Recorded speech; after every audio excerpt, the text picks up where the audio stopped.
안녕하세요. 이제 결혼한 지 6년 차에 접어드는 애교도 없고 무뚝뚝한 맏며느리입니다. 살림을 그렇게 잘하는 것도 아니고 그렇다고 시댁에 애교가 많고 사랑스럽게 구는 것도 아니고 시아버지야 뭐 농담으로 하시는 말씀이겠지만 너는 꼭 며느리가 아니라 일을 잘하는 머슴 같다고 하실 때도 있을 정도로 그냥 제 일만 묵묵하게 다 하는 그런 며느리예요. 그렇다고 정말 머슴처럼 노예처럼 부려먹는 시아버지는 절대 아니시니까 괜한 오해는 하지 마시고요. 어쩔 땐 미련한 이런 제 성격이 저조차도 마음에 들지 않을 때가 있고 얼마 전 태어난 우리 딸아인 제발 엄마 성격 닮지 않고 걱정 없고 귀여운 공주처럼 자라주길 간절히 바랄 정도입니다. 그런데요, 얼마 전에 저희 시댁에서 정말 배꼽 잡을 정도로 웃기고 속 시원한 일이 있었거든요. 그 일을 겪고 나니까 제가 애교 없지만 무뚝뚝하고 내 할도리 잘하고 살았던 며느리였던 것이 새삼 뿌듯하게 느껴지더라고요. 그제서야 일을 잘하는 머슴 같다고 한 시아버지의 말씀이 너무 시댁에 와서 그렇게 일만 하지 말고 가족이니까 좀 편하게 마음 좀 열어라 하는 소리를 돌려서 하신 거라는 것을 늦게나마 깨닫게 됐네요.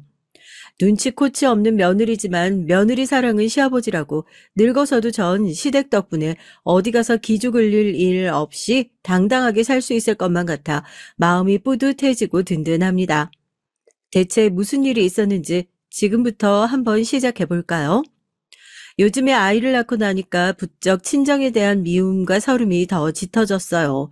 저희 부모님이 저 어렸을 때 그 말을 달고 사셨거든요. 너도 나중에 애 한번 낳아봐라. 너도 자식 낳고 나면 우리 마음 이해한다. 지금에서야 어떻게 알겠냐. 네, 이제 애 낳아보니까 확실하게 알겠더라고요. 소중히 해서 어쩔 줄 모르겠는 자기 자식한테 대한 그렇게 함부로 대하는 거. 그거 부모 아니라고요. 자식만 낳아주고 버리지 않고 잘 기르기만 하면 누가 당신은 훌륭한 부모입니다 하고 상이라도 준다대요. 내가 널 낳았으니까 이 정도는 할 수 있는 거 아니냐. 그런 끔찍한 말들로 면죄부를 만들어 자식을 자기 마음대로 주무르고 마치 자기들 감정 푸는 쓰레기통으로 이용했던 부모님. 항상 집에서 큰 소리가 끊이질 않았던 이유는 가난 때문이었습니다. 결혼을 하고 나서야 아파트라는 곳에 처음 살아봤던 것 같아요. 처음 남편과 집을 보러 다닐 때 현관에서 카드키를 찍고 엘리베이터를 타는 것을 처음 경험해봐서 어떻게 할 줄 몰라 버벅이던 것이 참 창피하기도 했었는데 제가 어렸을 때 어떻게 살아왔는지 떠올려보면 다른 게 출세가 아니라 이렇게 사는 환경이 나아진 것이 출세다 싶더라고요. 전 정말 이제 평생 가난할 줄 알았거든요. 지어진 지 오래돼서 녹이 다 슬어있는 슬레이트 지붕에 자려고 누워서 엄마가 불을 탁 끄면 사사삭 하고 바퀴벌레가 재빠르게 기어가는 소리가 들릴 정도로 바퀴며 쥐며 많았던 집. 요즘엔 그렇게 비위생적이고 열악한 곳에서 사는 사람들이 많이 없어지기도 했겠지만 저희 가족은 그런 곳에서 살았었습니다. 내가 물세 많이 나오니까 쓸데없이 씻지 말라고 했어, 안 했어? 네가 무슨 부잣집 딸내미인 줄 알아? 응? 그저께도 밖에 수도 계량기 제대로 안 잠궈놨지? 어휴, 진짜 이렇게 낭비벽이 심해가지고 정말 겨울이라 땀도 안 나는데 뭘 그렇게 맨날 씻는다고? 학교에서 애들이 내 주변에 오면 냄새난대. 옷은 왜 안 빨아입는 거냐고. 맨날 놀리는데 내가 뭘 그렇게 낭비를 했다 그래? 난 씻는 것도 내 마음대로 못해? 왜 어렸을 때 반에 다 한 명씩 있지 않았어요? 쟨 제대로 씻고 다니는 건가 싶을 정도로 옷도 꼬질꼬질하고 머리도 맨날 떡져 있는 것 같은 그런 비위생적이네요. 한 번도 그렇게 어렵게 살아본 적 없으신 분들은 이해하기 어려울 수도 있겠지만 가난이라는 게 그래서 참 무서운 것 같아요. 씻고 먹고 자고 하는 기본적인 것들조차 해결하는 것이 쉽지 않았거든요. 어렸을 때부터 땀이 안 나고 겉으로 볼 때 괜찮으면 안 씻어도 된다고 물새 많이 나온다고 현관 밖에 있는 수도 계량기를 꼭 잠궜다가 풀었다가 하면서 살아야 하는 저한텐 그게 너무 익숙하고 당연한 일이었지만요. 자기랑 다르면 이상하다고 생각하는 그 또래 애들한테 전 작고 더럽고 꼬질꼬질한 그런 애였을 거예요. 냄새가 난다고 짝을 바꿔달라고 하는 애들이 많았었던 담임 선생님이 저희 엄마한테 직접 전화를 했었던 적도 있었고요. 다른 건 몰라도 위생 문제는 저나 다른 친구들 건강 문제에 직결되는 것이니까 조금만 더 신경을 써주셨으면 좋겠다 하고요. 선생님이 그렇게 말씀하신다고 들으실 분이었으면 진작에 애를 그렇게 방치하다시피 키우지 않으셨겠죠.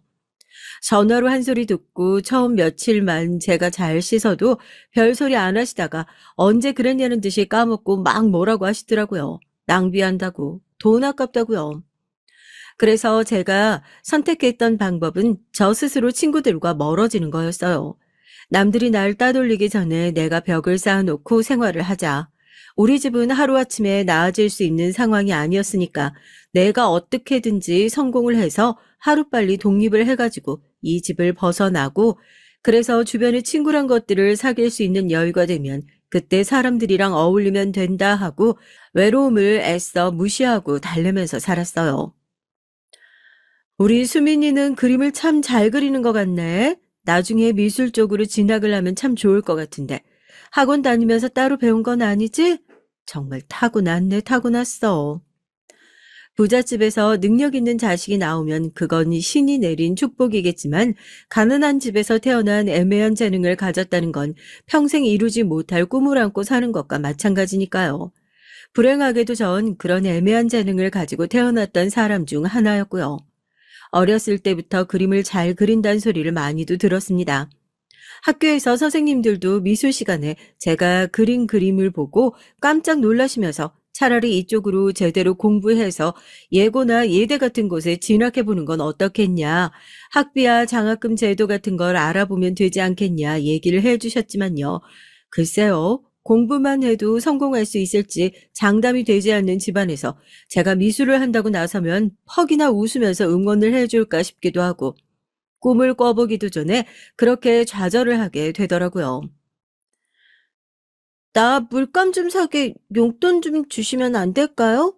학교에서 부활동이라는 걸 하는데 선생님께서 난 그림을 잘 그리니까 미술부에 들어가면 좋을 것 같다고 말씀을 해주셔가지고 나도 그림 그리는 게 너무 재밌기도 하고 이게 뭐 그림 그리는 거라고 해가지고 돈이 많이 들어갈 것 같은데 딱히 그런 것도 아니고 그냥 스케치북이랑 물감만 있으면 된다고 붓이랑 이런 것들 학교에서 선배들이 쓰는 거 남겨놓고 간 게 있어서 그거 가지고 하면 되니까요. 네가 아주 미쳐도 단단히 미쳤구나. 뭐 그림? 네가 무슨 어디 부잣집 막내딸이라도 되는 것 같아? 너 그림 팔아서 돈 버는 사람 주변에서 본 적 있어? 돈이 썩어나는 부자들이나 자기 자식 미술 시키고 부모가 그림 사주고 그러면서 먹고 사는 거지. 네가 붙잡아서 뭐 할 거야? 어? 그깟 대회 몇 번 나가가지고 상 좀 타니까 네가 막 뭐라도 된 것 같고 성공할 것 같고 그러냐? 가서 너한테 그렇게 바람 나온 선생들한테 똑똑히 전해. 우리 집에는 나 그림 그리는데 보태주실 돈 한 푼 없다고 그랬으니까 괜한 헛바람 넣지 말고 공부나 똑바로 가르치라고. 안 그럼 내가 학교 가서 다 엎어버린다고. 알겠어? 한참 재미를 붙여서 학교에서 대회도 나가보라고 하고 재료도 제대로 없어가지고 문방구에서 파는 싸구려 물감 가지고 그림을 그려서 냈는데도 입상을 하고 이러니까 학교 선생님들이야 당연히 제대로 좀 해봤으면 좋겠다 하고 제 등을 떠미셨죠. 저도 그 나이 땐 그림 그리고 하는 게 너무 재밌고 좋았고요. 그런데 저희 집 반응은 어떻게 보면 뻔히 예상이 되는 그림이었습니다. 생각보다 돈 많이 들어가는 거 아니다. 그냥 재료만 좀 사달라. 제가 애걸복걸을 했는데도 대체 애한테 무슨 헛바람을 집어넣었길래 이렇게 쓸데없는 욕심만 부리게 됐냐. 오히려 학교 선생님한테 전화해서 버럭버럭 화를 내시더라고요. 그때부터 제가 꿈이라는 것을 탁 접게 된 것 같아요. 부모님 눈엔 그저 제가 돈이었던 것 같네요. 키우는데도 돈이 많이 들어가고 그래서 내가 키우고 나면 2배, 3배에 해당하는 돈을 받아내야 하는 그런 존재요. 공모전에 입상해서 돈 10만 원 상금 받아오면 눈에 불을 켜고 네가 그런 데 나가가지고 상 타고 할 수 있는 게 다 내가 낳아줘서 그런 거 아니냐 하면서 한 푼도 남김없이 가져가 버리는, 그러면 물감 사게 2만 원만 달라고 얘기했다가 지금 식구들이 다 먹고 사냐 마네 그런 고민을 하고 있는데 지 혼자 속편하게 자기 하고 싶은 거 다 하고 살려고 든다고 이기적인 사람으로 몰아가 버리는 그런 집이 너무나도 싫고 외롭기만 했습니다. 이건 그냥 제 생각일 뿐이지만 가난엔 이자가 붙는 것 같더라고요. 부잣집 친구들은 출발선부터 다르다고 우리가 그런 얘기를 하잖아요. 출발선만 달라서 결승 지점에 먼저 도착하는 건 둘째 치고요. 가난한 사람들은 가면서 정말 그 고난과 역경이 무슨 이자처럼 불어나는 것 같더라고요. 엄마 말씀대로 저희는 지금 당장 하루하루 먹고 살기도 힘든 상황이었는데 거기다 아빠께서 다니고 있는 그 변변찮은 직장마저 상황이 어려워져서 몇 달씩 월급을 밀리는 것은 물론이었고요. 기초생활수급자 자격으로 나라에서 나오는 지원금이나 어쩌다 가끔 동사무소에서 가져다 주는 쌀을 몇 끼에 걸쳐서 나눠 먹으면서 지내야 하기도 했습니다. 다들 대학을 어디로 가네, 앞으로 진로는 또 뭘 선택을 하네, 그런 고민을 하고 있을 동안 전 당장 내일은 어떻게 먹고 살아야지 하는 생계의 걱정을 하고 있었어요. 20살도 안 된 그 어린 나이에요. 출발선이 다르다는 말로는 차마 다 표현하지도 못할 정도로 힘들고 어려웠던 그런 어린 시절을 보냈던 것 같습니다. 그때까지만 해도 독립이라는 것은 꿈도 못 꿨던 것 같네요. 지독한 가난이 발목을 붙들고 놔주지 않아서요. 그렇게 고등학교를 졸업하고 바로 일을 시작하게 되고 제가 돈을 벌기 시작하면서부터 저희 가족도 더 지독하게 절 괴롭혔던 것 같습니다. 네가 돈을 벌기 시작했으니까 지금부터 키워준 값을 받기 시작해야 하겠다고 얘기하는 부모님을 보면서 정말 벙찌더라고요. 그런 생각을 하면 안 되는 걸 알면서도 부모가 나한테 해준 게 뭐가 있다고 이렇게 깡패처럼 눈만 마주치면 보따리 내놓으라는 식으로 구는 건가 싶기도 하고요. 마음이 모질고 못된 자식이었다면 언제든지 다시는 연락하지 말란 매몰찬 소리라도 하면서 연 끊고 살았을 것 같은데 늘상 그렇게 살아왔어서 그런 건지 저도 그 답답한 상황에 어느새 익숙해져 버린 건지 가난하게 동네에서 손가락 빨고 있는 가족들을 모른 척하면서 살 수가 없더라고요. 아니, 내 공장은 제대로 돈도 못 번다니. 다른 집 애들 보니까 그냥 명절이라고 떡값이니 뭐니 회사에서 나오는 것 같은데. 아, 너 설마 따로 받은 돈이 있는데 일부러 집에다 갖다 주기 싫어서 혼자 딴 주머니 차고 있는 건 아니지? 아, 이번에 집에 올 때는 월급 얼마씩 받고 있는지 월급 명세서 끊어가지고 같이 들고 와. 그동안 내가 한 번도 검사를 안 했는데 검사 한번 해봐야지. 이제 막 사회생활 시작하는 딸한테 생활비 좀 보내달라고 손을 벌리고 있는 주제에 뭐가 그렇게 욕심이 많은 건지 혹시라도 제가 몰래 딴 주머니라도 차고 있을까 싶어 월급 명세서를 같이 가지고 내려오라고 하는 부모님이 세상에 어디 있단 말입니까? 사실 영 틀린 소리는 아니어서 뜨끔했지만 말이에요. 조금씩이라도 저축을 해서 얼른 가족들로부터 독립을 해야지 월급에서 먹을 거 안 먹고 입을 거 안 입어가면서 그렇게 따로 조금씩 돈을 모으고 있는 상황이었는데 눈치 빠른 엄마가 그걸 딱 알아차리셨더라고요. 회계과에 친한 직원이 있어가지고 쭈뼛거리면서 가서 혹시 월급 명세서에서 떡값 받은 것 좀 빼주실 수 있냐 하니까 무슨 일이냐고 그래요. 참 누구한테 말을 하는 것도 창피하고 나만 왜 이렇게 살아야 하나 억울하기도 해서 눈물이 왈칵 쏟아져가지고 펑펑 울면서 사정 얘기를 하니까 회계과 직원이 혀를 끌끌 차면서 명절 상여금이 안 찍혀 있는 새 월급 명세서를 한 장 뽑아줬던 기억도 납니다. 아유, 뭐 별거라고 나한테 그런 부탁하러 오는 사람이 한두 명인 줄 알아? 자기 보너스 받은 거 와이프한테 걸리면 죽는다. 이거 비상금이니까 비상금 통장으로 따로 보내달라. 네가 뭐 그 사람들처럼 나쁜 짓 하겠다고 그러는 것도 아니고. 나야 사정은 다 모르지만 가족이라고 꼭 다 가족 같은 그런 사람들은 아닌 것 같아. 앞으로도 그렇게 어려운 일 있으면 언제든지 도와줄 테니까 걱정하지 말고 편하게 부탁해. 알겠지? 그래도 그 가난하고 힘든 시절을 버틸 수 있었던 이유 중 하나는 주변에 있었던 좋은 사람들 덕분인 것 같네요.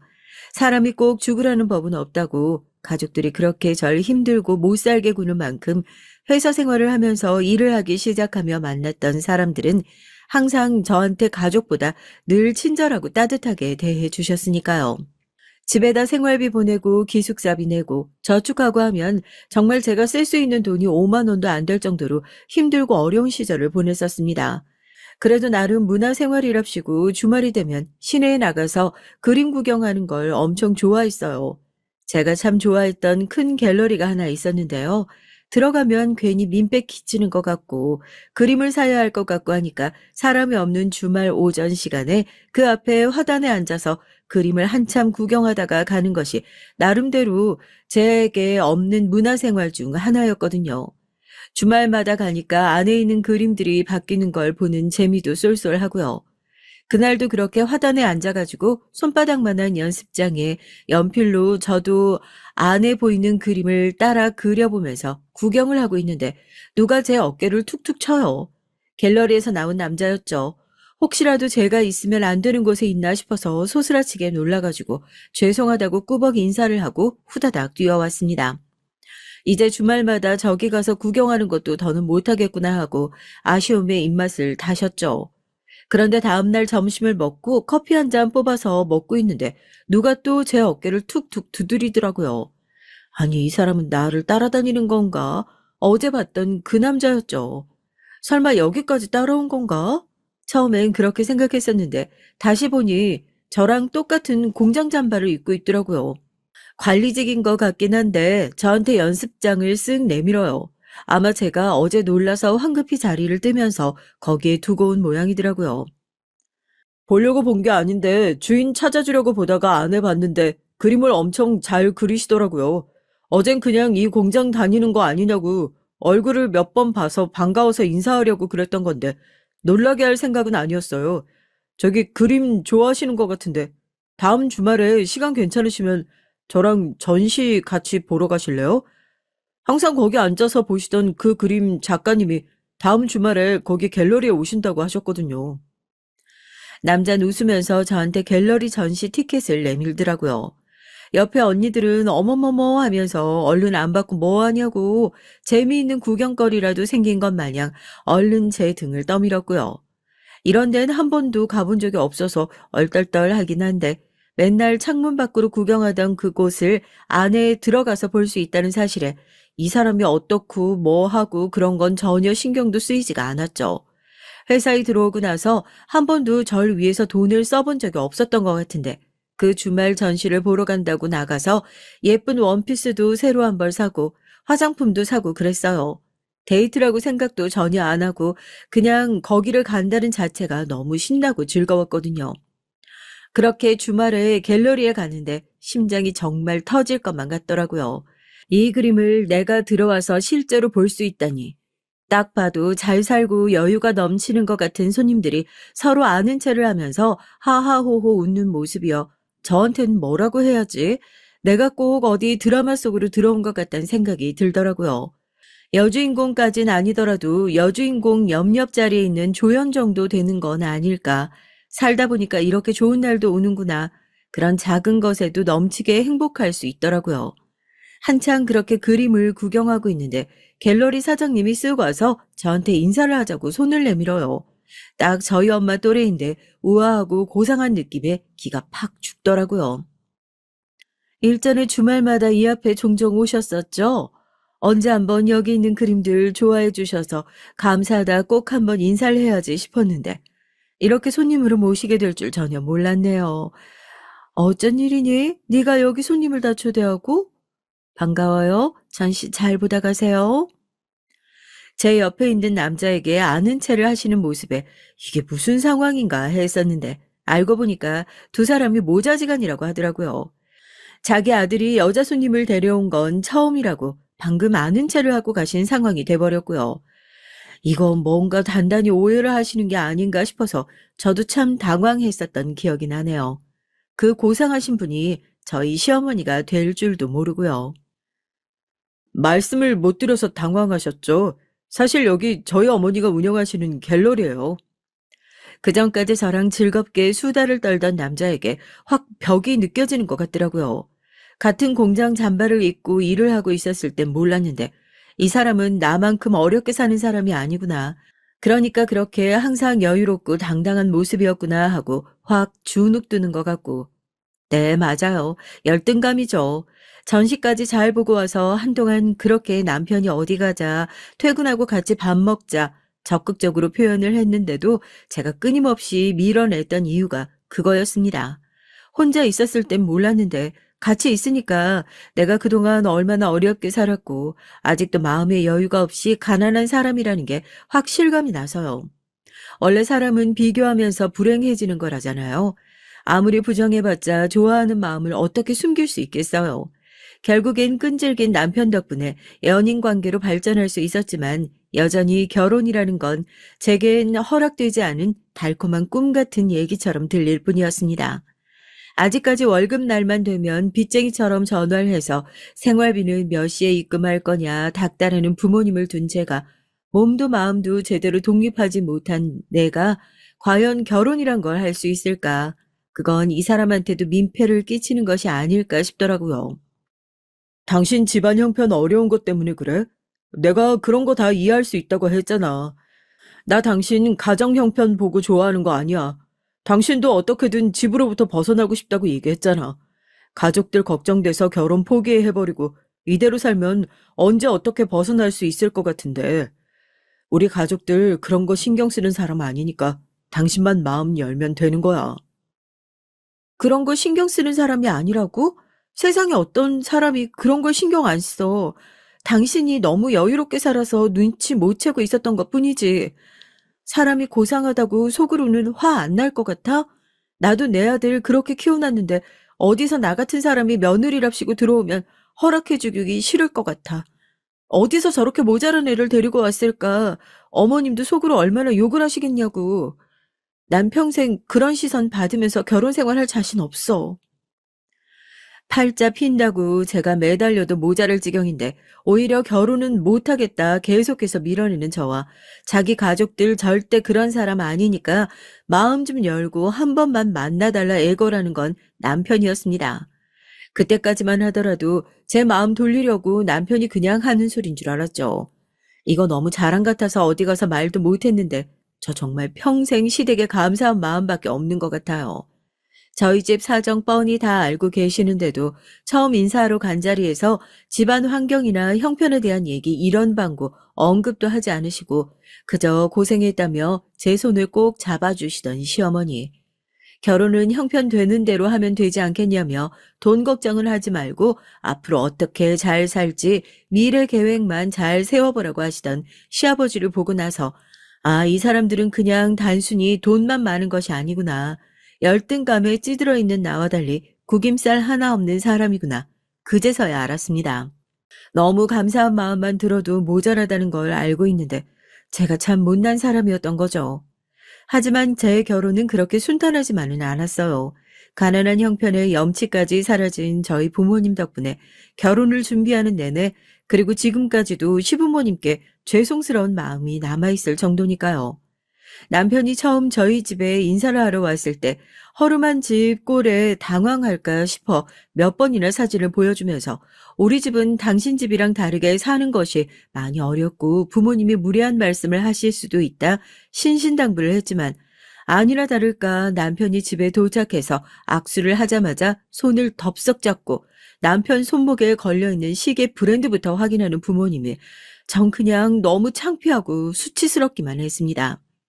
손님을 맞이할 준비도 제대로 안 되어 있는 집, 신신당부를 했는데도 목이 다 늘어진 티셔츠를 입고 옷 좀 갈아입으면 안 되냐는 말에 남편을 은근슬쩍 쳐다보면서 인제 우리 사위가 다음에 올 때는 옷 한 벌 사오면 되겠다, 그치? 하고 눈치를 주시는 엄마가 왜 그렇게 창피하기만 하던지요.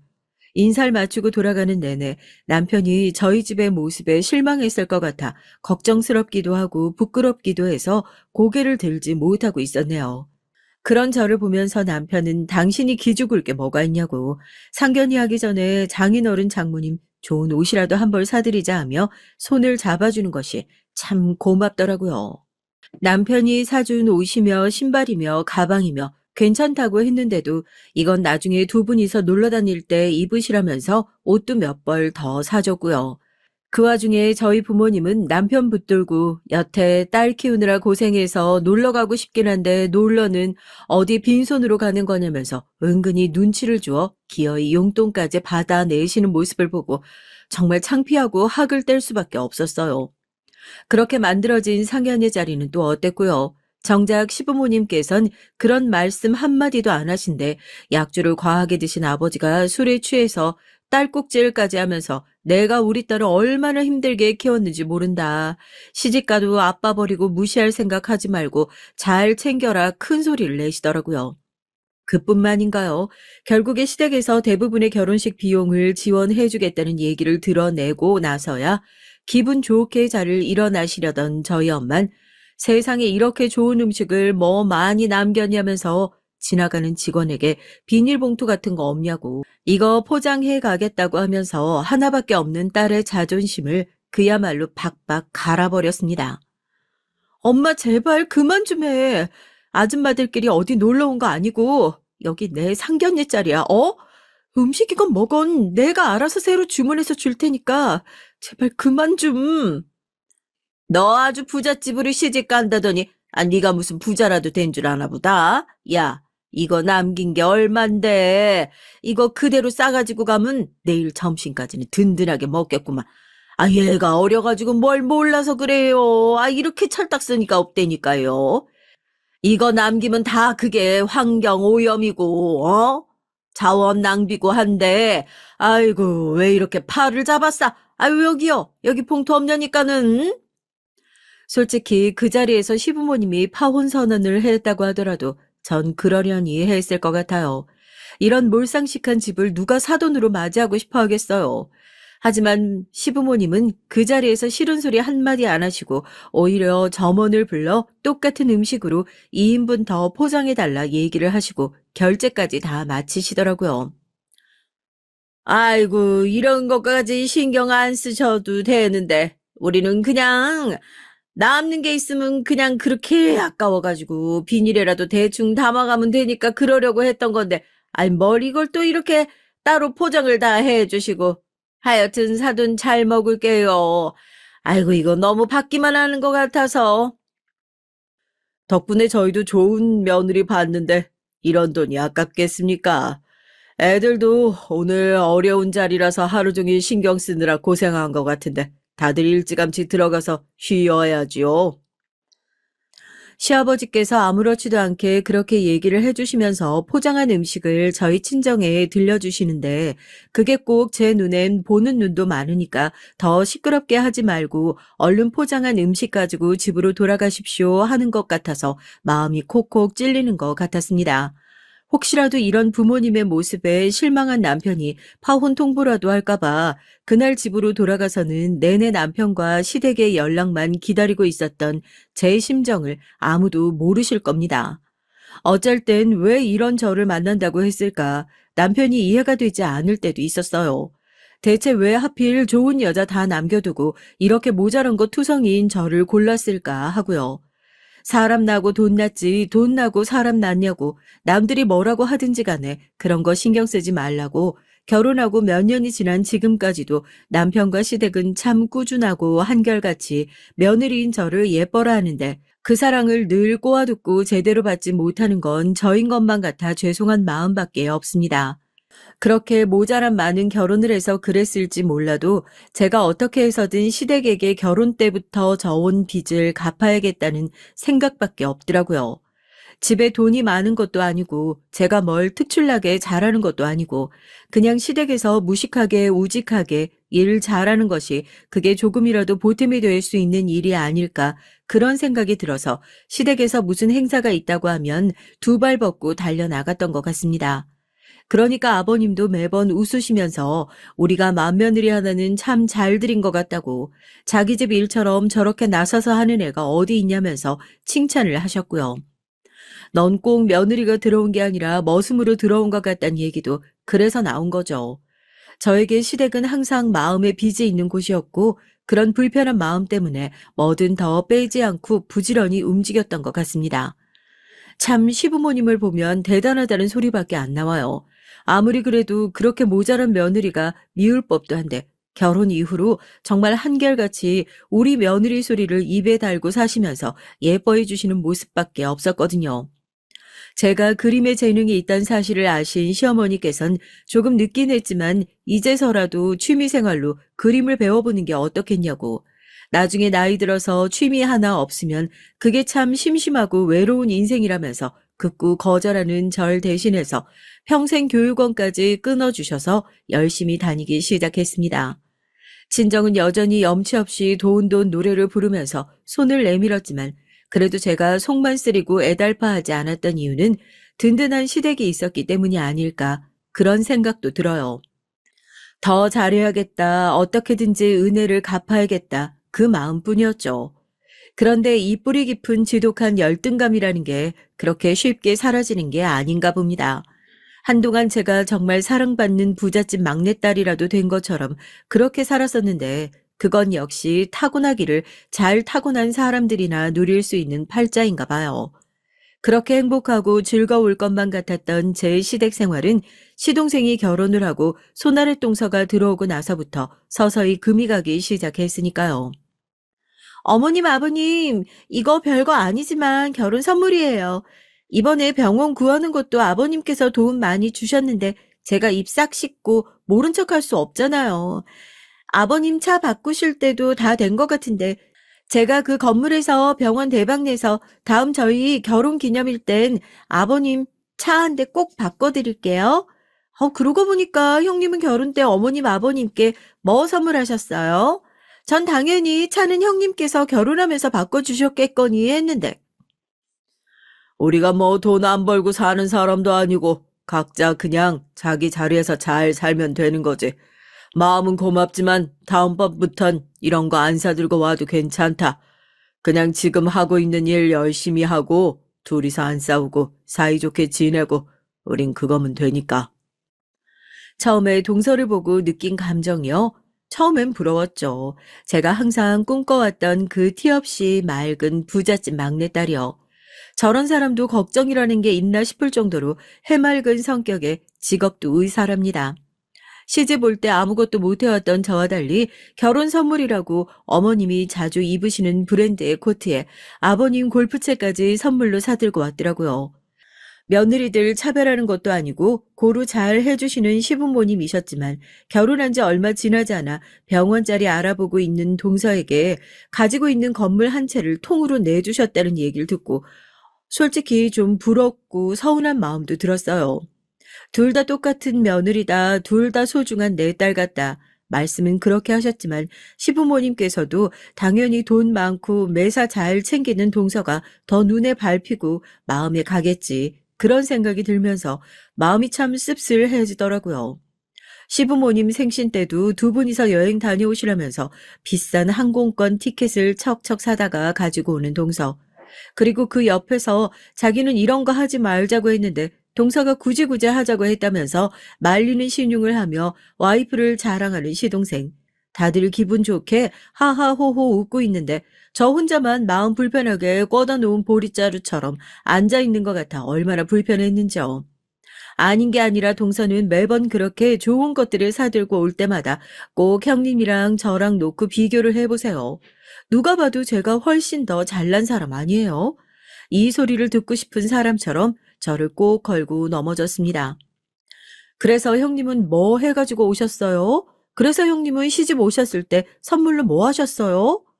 처음엔 참 사람이 악의가 없으니까 저렇게 아무렇지도 않게 칼을 꽂는구나 생각했었는데 시간이 좀 지나면 지날수록 알겠더라고요. 저거 나 먹이려고 하는 소리구나. 그냥 어떻게든지 나랑 비교해서 자기가 더 잘나 보이기 위해서 하는 소리구나 하고요. 그때부터 동서랑은 더 상종도 하기 싫어가지고 멀어졌던 것 같습니다.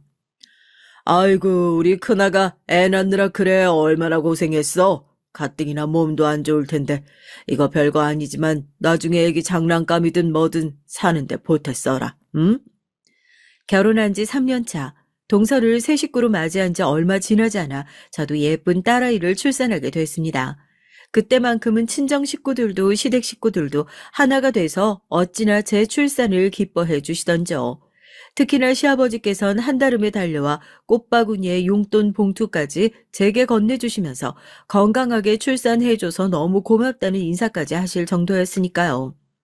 온 가족들이 그렇게 기뻐해 주었다면 참 고마웠겠지만 동서는 그렇게 사랑받는 제 모습이 어쩐지 고가워 보였나 봐요. 병원이 바빠서 산후조리원에 들리는 건 어려울 수 있겠다 얘기를 하던 동선 시부모님이 오셨다는 얘기에 한달음에 달려와서 썩 축하하는 것 같지도 않은 얼굴로 축하 인사를 건네고는 애도 보는 둥 마는 둥 하더라고요. 시부모님께서 산모를 너무 귀찮게 하는 것 같다면서 먼저 가보겠다고 자리를 비우고 뒤따라 나가던 동서가 기어이 저에게 한마디를 했습니다. 그 소리를 듣고 여태 사람 좋은 줄 알았는데 그것도 시부모님한테 해당되는 얘기였구나. 속으로 날 저런 식으로 무시하고 있었구나 하고 얼마나 열불이 나던지요. 형님은 참 좋으시겠어요.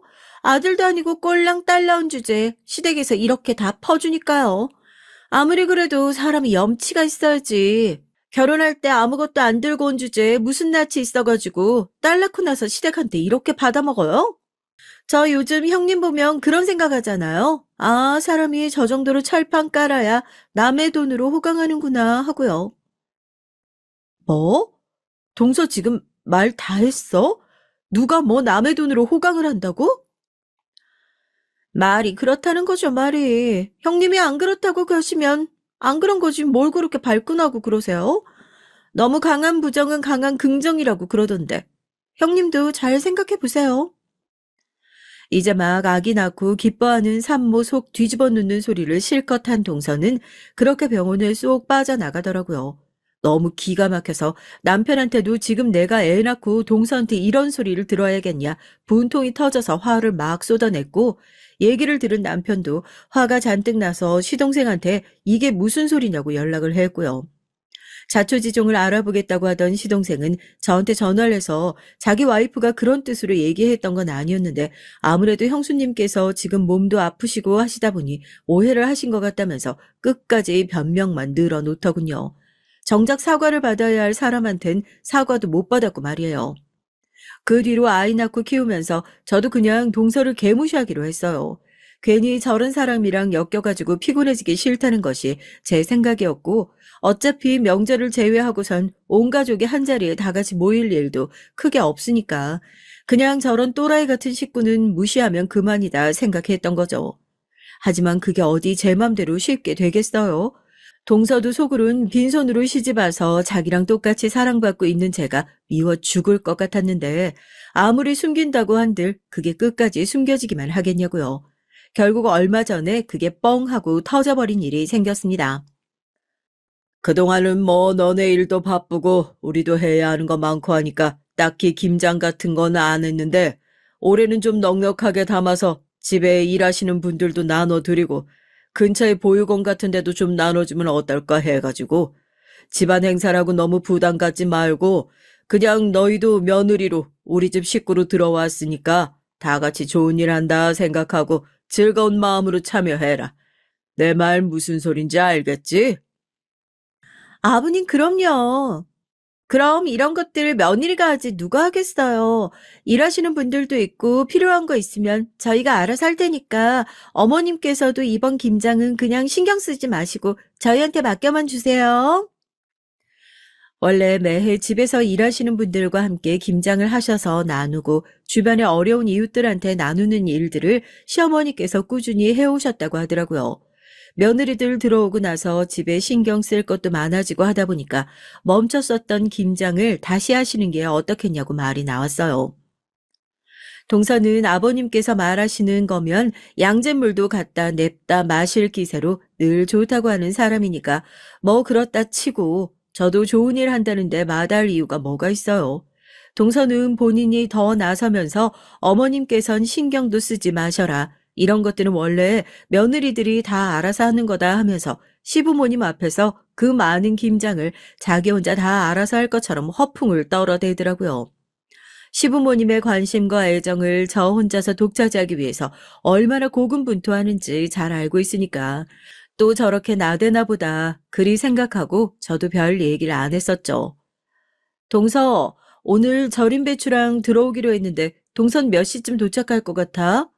난 지금 일찌감치 와서 아주머니들이랑 밑작업 같이 하고 있는데 동서는 많이 늦나 해서. 형님이랑 저랑 하는 일이 같아요. 일 끝나고 갈 테니까 알아서 하고들 계세요. 그렇게 적극적이던 모습은 어디 가고 막상 김장 당일이 되니까 시댁 마당에서 배추 옮기고 뭐하고 하는데 동서는 코빼기도 비추지 않더라고요. 분명히 몇 시까지 와라 하고 얘기를 했는데도 영 안 오길래 전화를 하니까 자기가 시간 맞춰서 알아서 가겠다고 하고 전화를 톡 끊어버리더라고요. 옆에서 듣고 있던 도우미 아주머니들도 둘째 며느리인 시부모님 앞에서만 셀셀거리지 성격이 참 이상한 것 같다고 한마디씩 하면서 절 거드시더라고요. 나한테만 싸가지 없던 게 아니구나 하고 제대로 주의를 줘야겠다 생각만 하고 있었죠. 기본 준비를 다 마치고 나니까 그제서야 높은 구두에 불편한 옷을 입은 동서가 시댁 마당으로 들어왔습니다. 저희 모두 다 그 광경을 보고 황당해가지고 저런 옷을 입고 어떻게 김장을 하려고 저러나 싶었다니까요. 제가 먼저 동서에게 안쪽에 편한 옷 있으니까 갈아입고 나오라고 하는데도 동선 준비하는 모습을 쓱 한번 훑어보고는 그 자리에서 못마땅한 얼굴로 팔짱을 끼고 꼼짝도 하지 않은 겁니다. 이제 와서 생각해보니까 자기가 잘 보여야 하는 시댁 식구들이 있는지 없는지 확인했던 것 같아요. 절 포함해서 집에서 일하시는 도우미 아주머니들밖에 없으니까 다행이라고 생각한 건지 가방에서 봉투 하나를 꺼내가지고 제 앞에 휙 집어던지더라고요. 장갑을 벗고 봉투 안을 확인해 보니까 5만 원짜리가 종이끈으로 하나 묶여 있어요. 그거 딱 100만 원이에요. 세상에 이런 말도 안 되는 일을 하는데 일단 그렇게 많이 쳐주는 사람이 저 말고 또 누가 있겠어요? 형님이 그 돈 가지고 뭐 도우미 아주머니들 더 부르시든지 뭐 조선족 아줌마를 부르시든지 알아서 사람 불러가지고 김장 맞아 하시라고요. 동서, 지금 이게 뭐 하는 짓이야?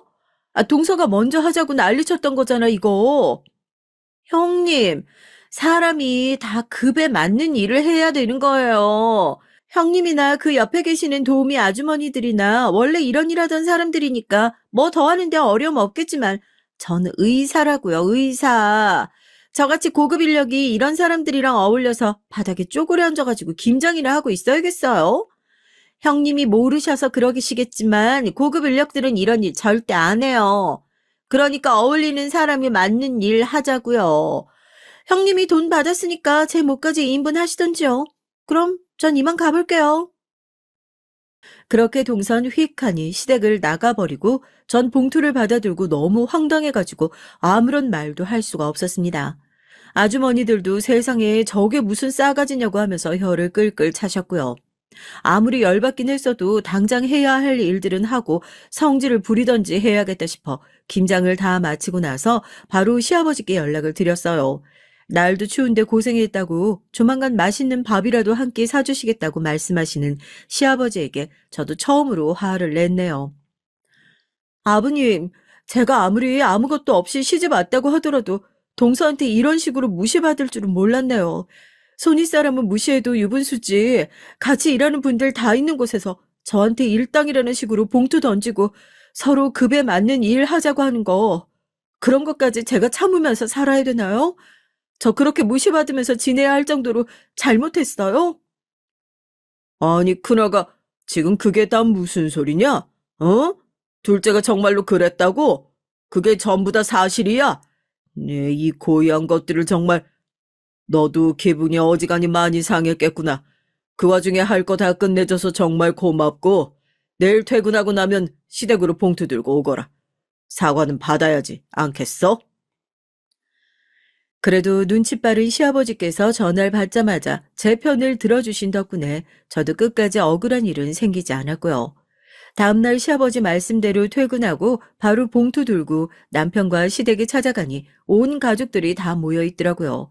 시아버지께서 저한테 들고 온 거 주라고 손 내미시자마자 어제 동서가 집어던졌던 봉투 그대로 아버님께 전달을 드렸습니다.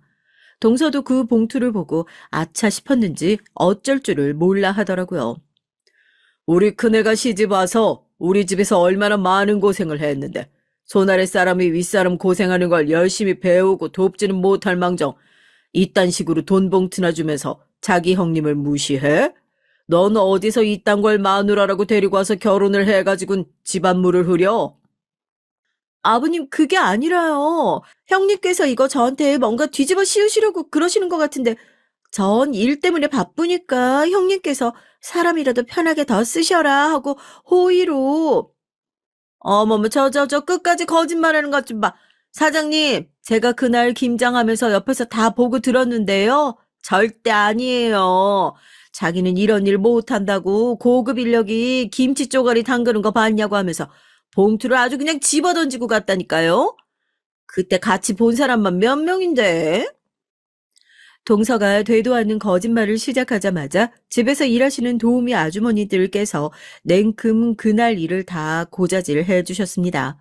동서는 아줌마가 뭔데 지금 우리 집안 일에 끼어드느냐, 이렇게 말도 안 되는 사람 말을 믿는 거냐 하면서 진땀을 흘리기 시작했고요.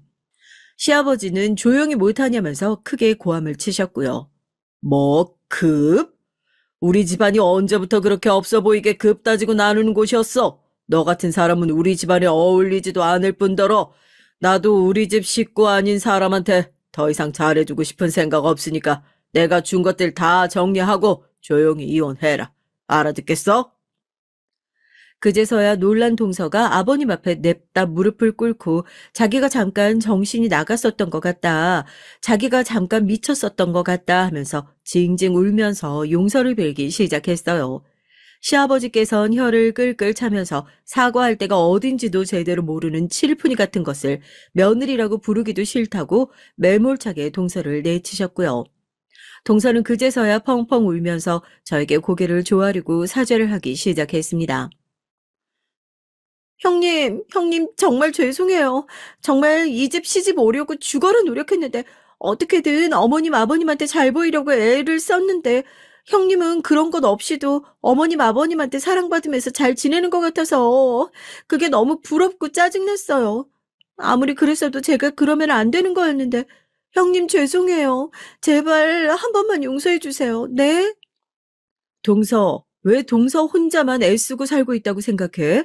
나도 이 집에 시집 오면서 며느리로서 최선 다하고 애쓰면서 그렇게 살고 있어. 끝까지 동서는 동서 탓만 하는구나. 미안하지만 난 그런 동서 용서해주고 싶은 마음 없으니까 사과를 빌든지 말든지 그건 동서 마음대로 해. 끝까지 제 탓을 하는 동서에게 오만정이 떨어져서 저 이사관 받지 않겠다 얘기하고 그렇게 시댁을 나왔어요. 울고불고 아버님에게 이혼 결정만은 말아달라며 비는 동서에게 저한테 제대로 된 용서를 받아오면 다시 한번 생각을 해보겠다. 그렇게 말씀을 하셨다고 하시더라고요. 이 못된 동서 아무리 그래도 내 식구다 생각하고 한 번은 용서를 받아주고 기회를 주는 게 맞을지 시동생의 행복한 미래를 위해서라도 지금 빨리 이혼을 하라고 종용을 해주는 게 좋을지 큰며느리의 무거운 마음을 털어놓을 것이 없어 이렇게 사연을 쓰게 됐답니다. 구독자 여러분들이시라면 어떻게 하시겠어요? 안녕하세요. 저는 40대 중년 여성입니다. 얼마 전 책에서 이런 문구를 읽었는데요. 세상에 감사할 것이 참 많다라는 구절이었습니다. 처음 읽었을 땐 뭐가 감사할 게 있지 하고 제 인생을 돌아봤고 두 번째 읽었을 땐 무릎을 탁 쳤습니다. 막상 감사할 것들을 생각하면서 수첩에 하나 두 개 끄적여 나가보니 꽤 있더라고요. 우선 건강하다는 점이 가장 감사하고 딱히 큰 불운 없이 살아가고 있다는 점도 감사하게 느껴집니다. 경제적으로 여유로운 점 역시 마찬가지고요. 지금까진 이 많은 것들을 누리고 있었으면서 왜 불평불만만 많았지라고 반성도 되더라고요. 그래서 전 요즘에 하루에 한 장씩 감사일기를 쓰고 있어요. 쓸 게 없을 것 같아도 하루에 한 장씩 감사일기를 써 나가다 보면 저절로 삶에 감사하고 좋은 에너지가 들어오는 것 같더라고요. 오늘 사연을 써내려 가게 된 이유도 사실 감사일기를 적다 보니 생각난 얘기인데 여러분들에게 꼭 들려드리면 좋을 것 같았습니다. 듣는 입장에선 어떻게 받아들이실지 저야 모를 일이지만 그럼에도 제 얘기를 들으면 저와 동년배인 여성들을 포함해서 인생 선배님들도 많이 공감해 주실 것 같아요.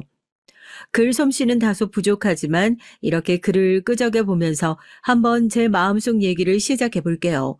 먼저 제 소개를 간략히 하자면 할아버지 때부터 내려오는 가업을 운영하고 있습니다. 흑염소를 기르고 진액으로 만들어 파는 사업인데요. 주로 어르신들이 찾아주시고 온라인에서도 인기가 많아져 나름 경제적으로 탄탄한 부를 이루었습니다.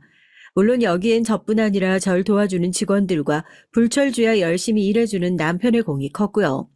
하지만 제겐 결혼 후 절 너무도 못 살게 굴었던 두 사람이 있어요. 바로 시어머니와 시어머니보다 가끔은 더 얄미운 동서였습니다. 이 두 사람은 정말이지 한숨이 나올 정도로 절 괴롭혀 댔는데요. 우선 저희 시어머니는 소위 엘리트 대학을 나와 교수직을 잠깐 하셨고 자식 교육에 열성이 많으셔서 저희 남편과 아주버님, 서방님까지 모두 유학을 보내셨고요. 반면 시아버지는 시어머니와 달리 그다지 집안일은 별 관심이 없으시고 밖으로 도시는 분이었습니다. 시아버지를 가감 없는 단어들로 한마디로 정리하자면 술 좋아하시고 도박 좋아하시고 여자 좋아하시는 그런 분이었죠. 곱게 자란 시어머니를 낚아채듯 결혼을 하긴 했지만 막상 결혼 후엔 끊임없이 집 밖을 도신 거죠. 그리고 시아버지와 시어머니 사이가 그리 좋진 않으셨는데요. 그래서 집안에 늘 이혼 얘기가 돌았다고 합니다. 남편도 어렸을 적부터 아슬아슬한 부모님의 관계로 인해 형성되는 집안 분위기가 무척이나 무서웠다고 하고요. 그런데 시어머니는 시아버지를 향한 마음이 진심이셨나 봐요. 시아버지에게 굉장히 많은 상처를 받으셨다고 말하곤 했는데 그래서인지 시아버지에게 받지 못한 사랑을 자식들에게 받으려고 애쓰시는 것처럼 보였습니다. 니들이 날 안 보살피면 누가 날 보살피겠니? 내가 다른 건 몰라도 우리 자식들만큼은 정말이지 힘 닿는 대로 키웠어. 그러니 니들이 날 챙겨야지. 시어머니는 심지어 제가 시어머니를 처음 뵙는 자리에서도 저에 대한 약간의 불만을 드러내셨습니다. 처음엔 환대하는 듯 하더니만 갈수록 말의 방향이 이상하게 흐르더라고요. 우리 상철이는 정말 손 가는 데가 없는 애였어. 어렸을 적에 얼마나 내가 뭘 좀 해주려고 해도 지가 척척 다 했거든.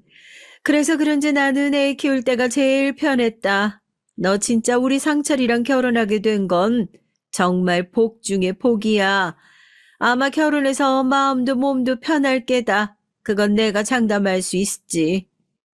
아, 네. 저도 상철 씨 같은 사람이 배우자가 돼서 행복해요. 그래야지. 그나저나 너는 대학을 어디 나왔다고 했지? 보자마자 제게 너너거리며 반말하는 것도 기분이 나빴는데 대학을 물으시더군요.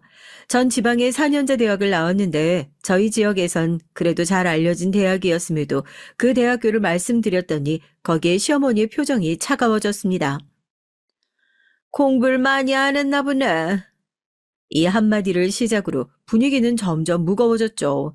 남편은 당시 서울의 유명 대학을 졸업하고 유명 기업의 반도체 연구원으로 재직을 하고 있었는데 아무래도 제가 남편보다 떨어진다고 생각하시는 것 같았습니다. 특히 대학은 좋은 곳을 나와야 한다는 생각이 굳건해 보였고요. 제게 직접적으로 뭐라 하진 않지만 사람은 배운 게 많아야 뭘 하든 사람 구실을 한다는 말씀을 하시며 절 흘깃 보시더군요. 어딘지 절 돌려가는 느낌이었어요. 남편은 중간에서 어쩔 줄 모르는 눈치였고요. 일단은 가볍게 차를 한잔하고 자리가 마무리되긴 했지만 남편은 내내 미안해 했습니다. 엄마가 오늘 실수한 거지? 엄마가 교수도 하시고 그래서 그런지 편견 같은 게 있으셔. 나쁜 분은 아닌데 자기 의견이나 생각 말하실 때 남들 눈치 안 보고 말씀하시는 편이거든. 말이 세셔. 당신 상처받았다면 미안해. 아니야, 뭐. 어머님이 나한테 뭐라고 한 건 아니니까. 근데 날 마음에 안 들어 하시는 것 같긴 하더라. 그게 느껴져서 좀 바늘방석이긴 했어. 그치. 그래, 미안해. 그래도 엄마가 한 가족 되면 이제 이런 말씀은 안 하실 거야. 괜히 며느리 들어온다니까 약하게 보이고 싶지 않아 저러시는 거야. 형수님 들어오실 때도 그랬거든. 형수님도 서울에 괜찮은 대학교 나오셨는데 오늘처럼 그랬어. 전 이때만 해도 남편의 말을 믿었어요. 아주버님과 서방님은 이미 장가를 갔고 형님과 동서가 이미 집안에 들어와 있는 상황이었는데 어머님이 제게만 그러는 게 아니라 두 분에게도 똑같이 그랬다는 얘기에 안심도 했죠. 어머님이 본인 입으로 자기는 며느리들과 사이가 아주 좋다고 하셨거든요. 그런데 참 결혼하고 나서야 진실을 알게 됐네요. 시어머니는 일단 형님과 사이가 아주 안 좋은 편이었고 동서만 편애하셨습니다. 동서는 미국의 유명 대학교를 나와 대학원 박사까지 밟은 소위 시어머니와 결이 비슷한 사람이었거든요. 신혼여행을 갔다 와서 맞이한 첫 명절날 바로 알 수 있겠더군요. 시어머니가 저와 형님은 계속 일을 시키려 드는 반면 동서는 옆에 끼고 계속 세계 산이 머니 둘이서만 알아들을 수 있는 얘기를 하고 있었고요. 아직도 생각이 나는데요. 그때 정말 몸이 녹아내릴 정도의 일을 하고 난 후 집에 갈 때가 돼서야 형님이 제가 불쌍했는지 절 불러 일러 주시더군요. 동서, 내가 미리 알려주는 건데 우리 시어머니 보통 사람 아니야. 동서도 오늘 봐서 알겠지만 시어머님 막내 동서만 끼고 이뻐하시고 나나 동선 아마 거들떠도 안 볼걸. 집안이라는 사람 정도로 취급하시면 다행이지. 사실 나도 이런 말 결혼식 전에라도 알려주고 싶었는데 그건 또 너무 산통 깨는 일 같아서 못했고 지금에서야 말하게 됐네. 동서도 각오 단단히 하는 게 좋을 거야. 난 우리 시어머니 감당 못해서 사는 지역까지 바꿔가며 이사 갔으니까. 그 말을 들으니 심장이 쿵 떨어지며 한숨이 나오더군요. 형님은 결혼하고 내내 시어머니에게 시달리며 살았다고 했어요. 아주버님 직장이 시댁과 가까워서 공교롭게 시댁 근처에 살았는데 시어머니가 뭐만 했다 하면 형님을 불러 가정부보다 못하게 취급을 하셨다고 합니다. 그래서 애를 낳고 난 후엔 좋은 공기 마시고 싶다 핑계로 시댁과 최대한 먼 곳으로 내려가셨다고 하고요. 그 얘기를 듣는데 지금의 작태가 정말이지 이해가 되더군요. 저는 더 긴장이 됐고요. 그런데 시어머니의 이런 행동은 도가 지나칠 때가 많았습니다. 여기에 앞서 제가 말한 동서도 한몫 크게 거들었고요. 동서는 박사학위를 따고 연구교수로 재직 중이었는데 틈만 나면 자신의 상태를 시댁 가족들에게 말하면서 축하받기를 원했어요. 그래서 동서를 위한 파티가 자주 열렸죠. 시어머니가 대개 주관하는 것이었고요.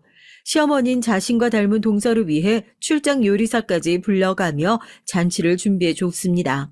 그런데 어느 날은 그 전날 밤 제게 전화를 걸어 요리사가 못 오게 됐다면서 저보고 새벽부터 일찍 시댁으로 건너오라고 하더군요.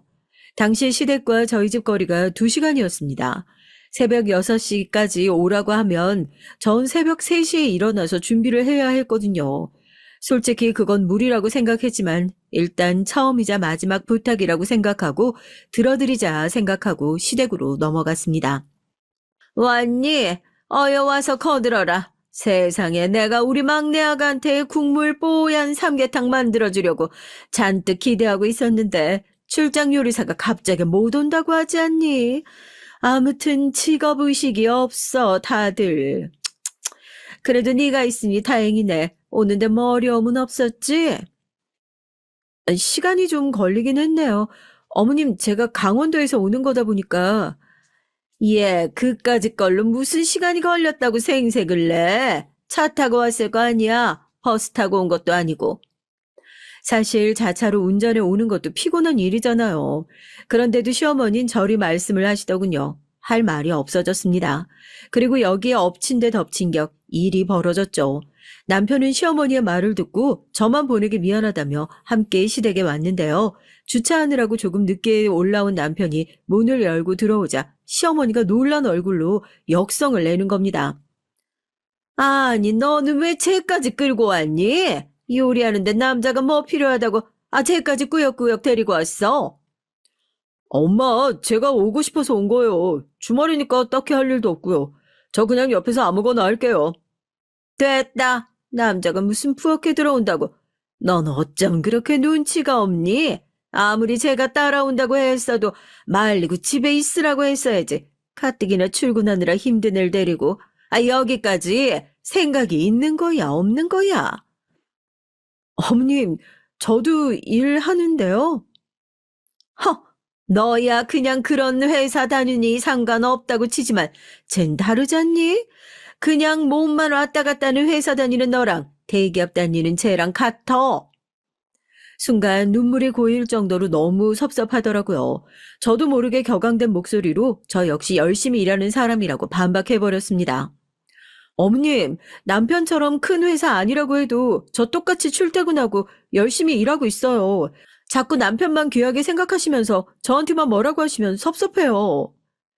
물론 아이도 낳고 나서도 계속 일할진 모르겠지만 당시 전 솔직한 심정을 말했다고 생각했어요.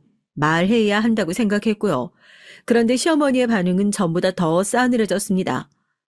너 지금 나한테 말 대꾸하는 거니? 어디서 배워먹은 버릇이야?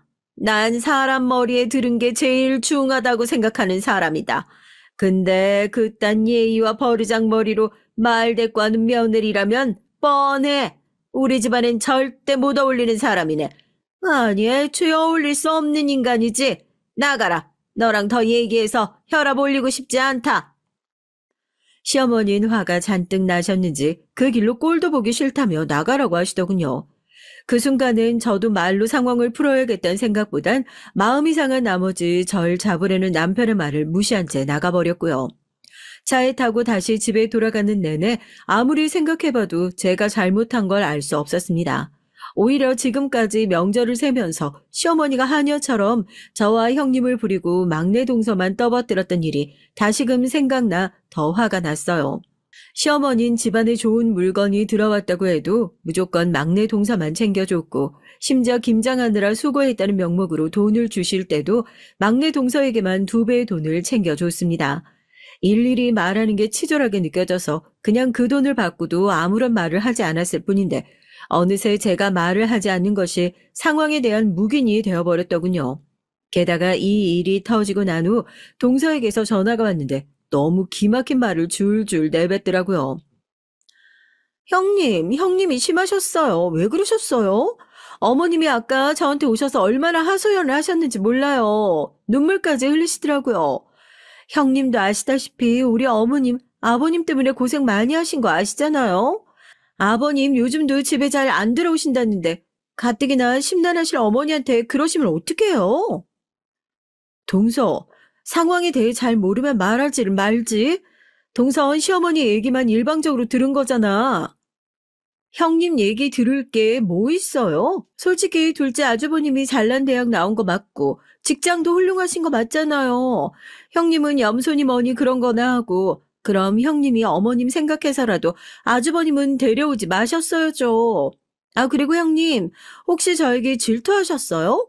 어머님이 아까 그러던데 저만 자꾸 챙기는 것도 섭섭하다 했다면서요. 제가 어머님과 아무래도 대화가 잘 통하다 보니까 어쩔 수 없는 부분인데 뭘 그런 걸로 사사롭게 질투를 하고 그러세요? 사람이 너무 그런 작은 걸로 질투하고 그러면 쪼잔해 보여요. 뭐? 동서, 말 다 했어? 내가 무슨 동서를 질투해. 난 단지 어머님한테 실망스럽고 화나는 부분이 있어서 거기에 대해 솔직하게 말씀드린 것뿐이야. 동서한테 질투 같은 감정 전혀 없다고. 있으면 있다고 말씀하세요. 그래도 괜찮아요. 뭐 이제 와서 숨기려고 하세요? 그리고 저도 말 나온 김에 솔직하게 말하면 어머님은 형님들과 대화가 안 통하셔서 답답하다고 하세요. 정치 얘기니 국제 외교 얘기니 이런 얘기들을 형님들과는 할 수 없으니까요. 저도 그래요. 그런 기본적인 상식이나 지식을 공유할 수 없는데 어떻게 어머님이 형님들을 이뻐하실 수 있겠어요? 사람 기분을 확 구기는 말이었습니다. 듣다 열이 받아 전 전화를 끊어버렸죠. 들으면 들을수록 들을 가치가 없는 얘기더라고요. 자기를 질투한다는 식의 얘기에 더더욱 기가 찼습니다. 남편에게 말했더니 남편도 고개를 설렁설렁 내젓더니 동서가 원래 집안에 들어왔을 때부터 은근한 특권 의식을 가지고 있었다고 시어머니가 자기를 이뻐한다는 사실을 알고 나선 그걸로 첫째 형님까지 부려먹으려 했다고 하더군요. 서방님과 시어머니를 제외한 집안 식구들을 대놓고 무시하고요. 얼마나 심했는지 몰라. 가끔은 저런 막말하는 머리로 어떻게 박사까지 땄을까 싶다니까. 머리는 좋을지 몰라도 사람 인성은 정말 바닥이야. 저번에 형한테 영어로 된 신분 같은 거 보여주면서 해석해보라고 하더라니까. 형이 어쩔 줄 몰라 하니까 대놓고 깔깔대고 진짜 못 배워먹었어. 정말? 동서가 그렇게까지 했다고? 난 몰랐네.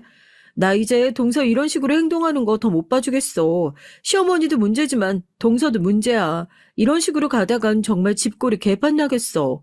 동서가 마음대로 하는 게 아무 문제 안 되는 판국이 될 거라고. 전 남편 말을 듣고 보니 더욱 화가 치밀어 올랐습니다. 동서가 좋은 집에서 자라 미국 유학을 다녀오고 박사 학위를 딴 건 본인 노력이라 치고 인정하지만 그렇다고 해서 시댁에 와서 손이 동서들이 일하는 걸 보고도 가만히 있는다거나 손에 물 한 방울을 안 묻히려 하는 건 너무 얄미운 행동이었죠. 그리고 누가 동서에게 그런 특권 의식을 허락을 했나요? 전 그다음부턴 동서나 시어머니를 대할 때 태도를 완전히 달리하기로 마음먹었어요. 마침 기다렸다는 듯 추석이 다가오더라고요. 전 마음을 단단히 먹고 시댁에 갔죠. 평소처럼 요리를 한 후엔 동서에게 설거지를 같이 하자고 했어요. 시어머니가 동서를 시키지 말라고 할 줄 알았지만 알면서도 무조건 같이 해달라고 말했어요. 그랬더니 동서 반응은 가관이었죠. 어머, 형님, 지금 절 시키려고 하시는 거예요? 제가 왜 이런 잡일을 해야 돼요? 잡일이라는 말에 기가 찼습니다. 그럼 지금까지 그 잡일들을 아무렇지 않게 저와 큰형님에게 시켰다는 말이잖아요.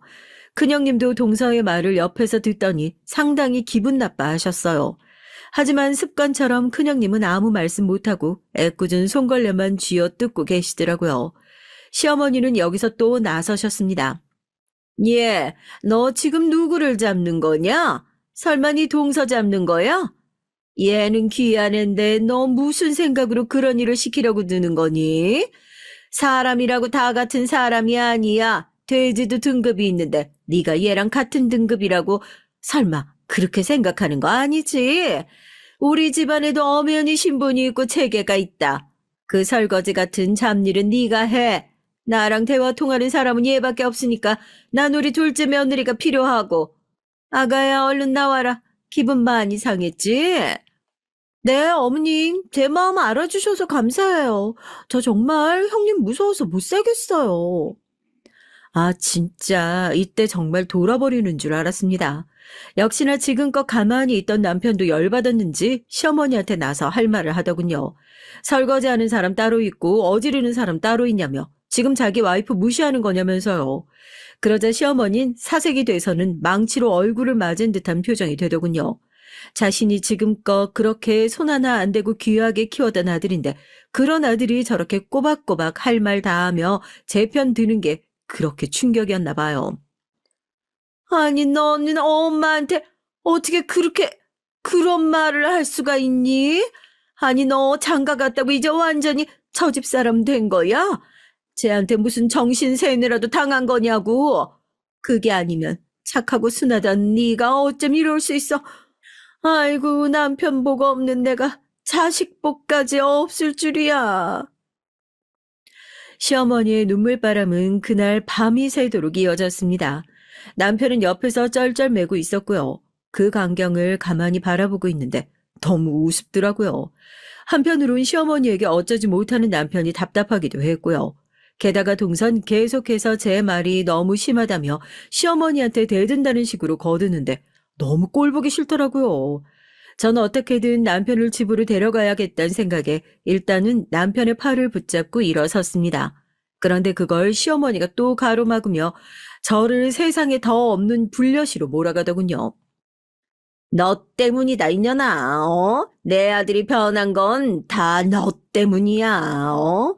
겨우 지방 4년제 대학 졸업해 이상한 사업이나 하는 친정 등이 없고 시집 온 주제에 머리가 비었으면 눈치라도 있든지, 아님 시어머니 모시는 정성이라도 있어야지.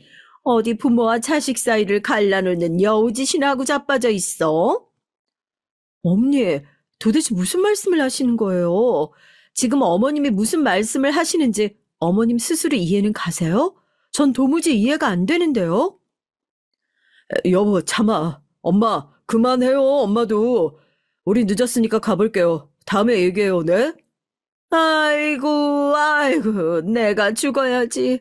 괜히 명만 길어 이런 꼴을 본다, 내가. 아이고, 내가 죽어야지. 죽어야지. 곡소리를 내는 시어머니를 더 두고 보다간 제가 더 제명에 못 살 것 같더라고요. 저는 그 길로 빠르게 남편과 함께 나와버렸습니다. 그 뒤로 시어머니는 자기 기분 풀릴 때까진 시댁에 드나들지 말라는 나름의 선포를 하셨고 전 잘 됐다 싶어서 명절이 몇 번 지나가는 동안 시댁에 가지 않았어요. 마음속으로 큰형님이 걸리긴 했는데요. 큰형님한테 전화해서 죄송하다고 말하니 외려 저한테 반가운 소식을 전해 오시더라고요. 아무래도 시댁 스트레스가 너무 심해서 아주버님과 이혼을 생각하고 있다고요.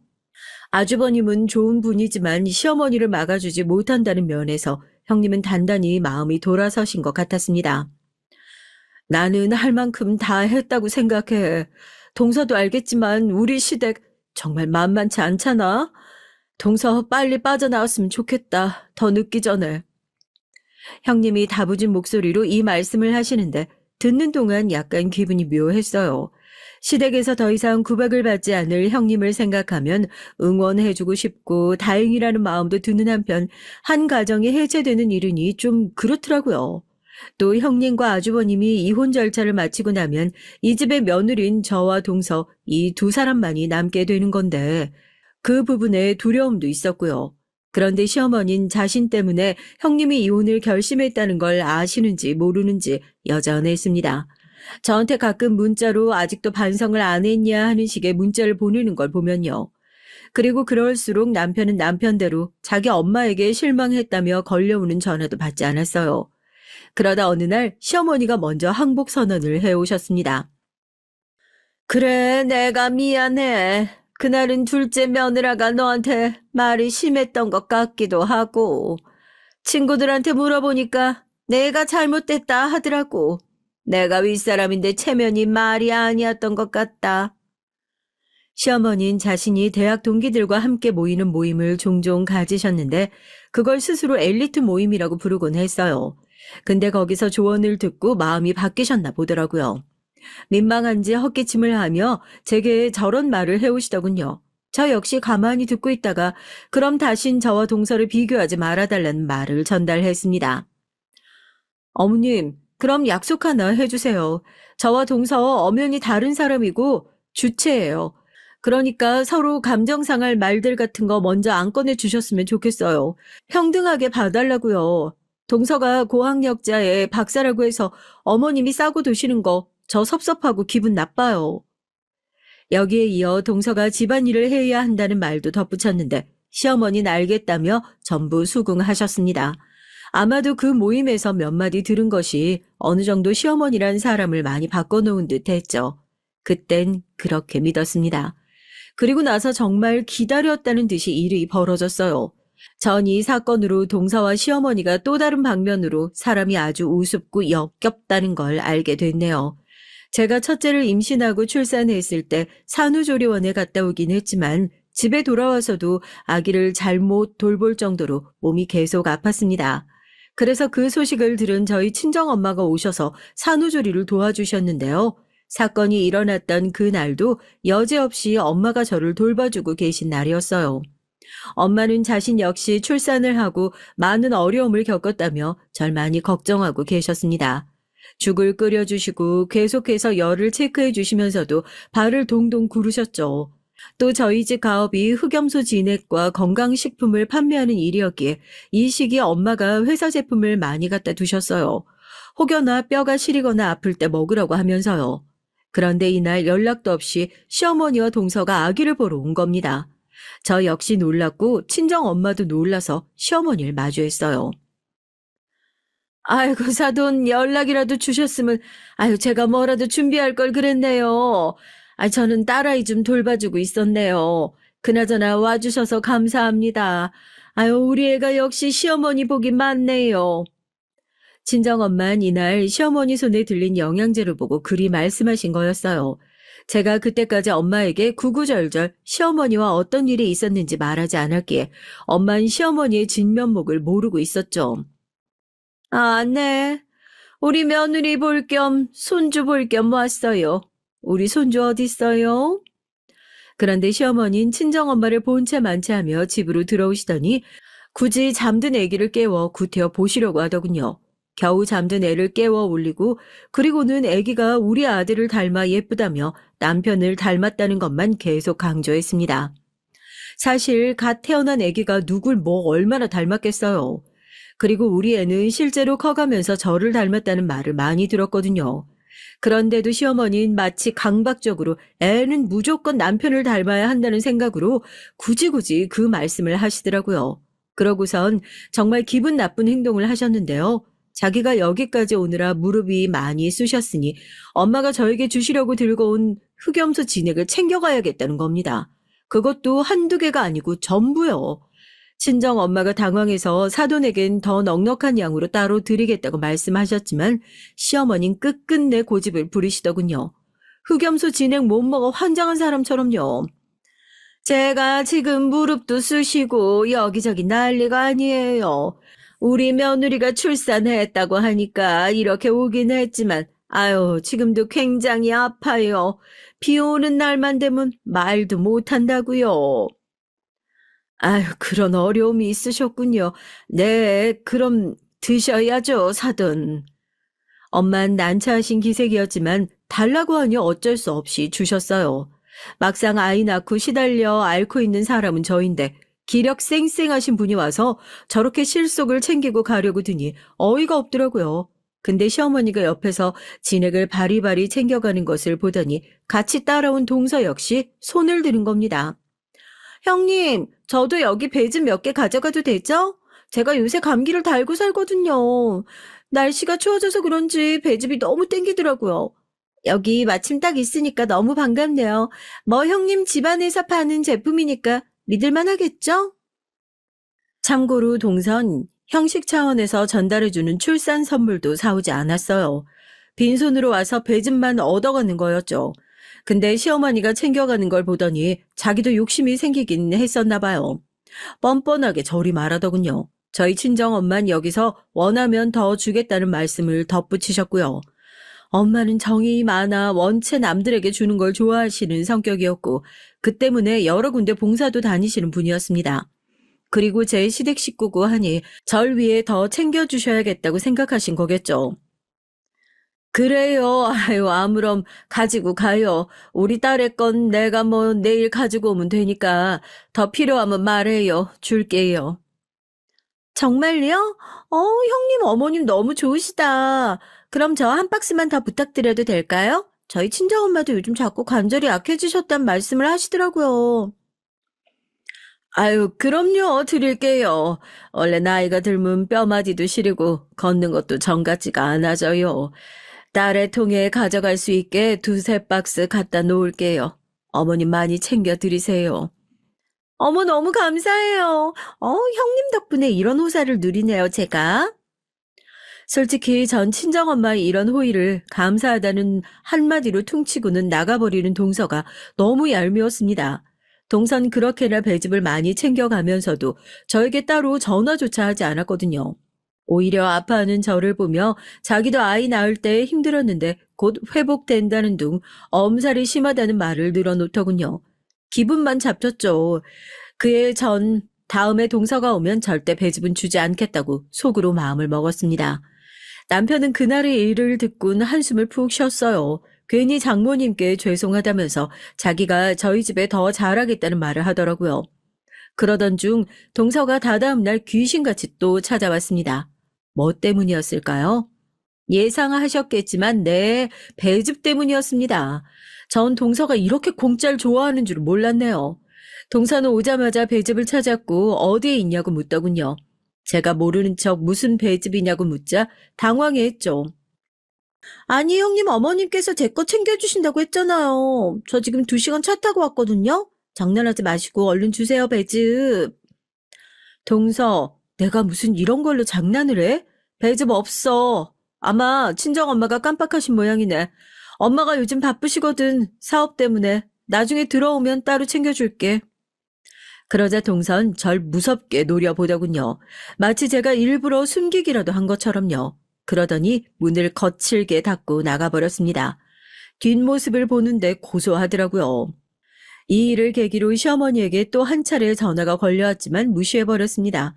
마침 제 소중한 아이도 태어났겠다 아이에게 집중하며 제 삶을 다시 다잡고 싶었거든요. 남편 역시 회사에서 한 차례 승진했고 집도 아이를 위해 더 넓은 평수로 가기 위해 준비를 했습니다.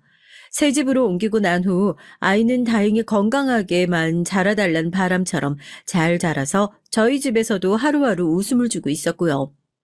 아이 보기가 힘들긴 했지만 그만큼 행복했기에 엄마가 되는 기분을 몸소 체감할 수 있었습니다. 그런데 그렇게 열심히 살던 쯤 친정 엄마에 관한 안 좋은 소식이 들려오고 말았어요. 사실 예상을 하고 있어야 할 일이었지만 육아에 바쁘다는 핑계로 엄마를 못 챙겨드린 것이 화근이었네요. 엄마가 최근 받은 건강검진에서 암이 발견됐다는 소식이었습니다. 친정 엄마는 젊었을 적 아버지와 함께 가업을 열심히 운영하시고 누구보다 밤잠 못 주무시고 힘을 쓰셨는데 혹시나 그 스트레스가 암으로 오신 건 아닐까 하는 생각이 들었어요. 딸인 제가 그 모습을 고스란히 지켜보고 있었기에 더 마음이 아팠고요. 저희 집은 딸만 둘인데 언니도 이 소식을 듣더니 눈물바람으로 저에게 와선 엄마가 너무 고생을 해서 그런 것 같다며 한참을 울더군요. 언니도 죄책감을 많이 느끼는 것 같았습니다. 전 일단 되는 대로 좋은 병원에 엄마를 입원시켰고 수술을 받게 해드렸어요. 엄마의 암은 진행이 상당히 된 상태라 그 누구도 생존율을 장담할 수 없었고 그래서 불안했죠. 언니, 우리 엄마 괜찮겠지? 나 어제 너무 걱정돼서 한숨도 못 자고 밤새 엉엉 울었어. 정말 괜찮겠지? 그럼 당연하지 기집애야. 우리 미리 사서 걱정하지 말고 옆에서 기운 나는 말만 해드리자. 엄마 강하신 분이잖아. 알겠어. 언니의 말대로 저희 친정엄만 정말 강한 분이셨습니다.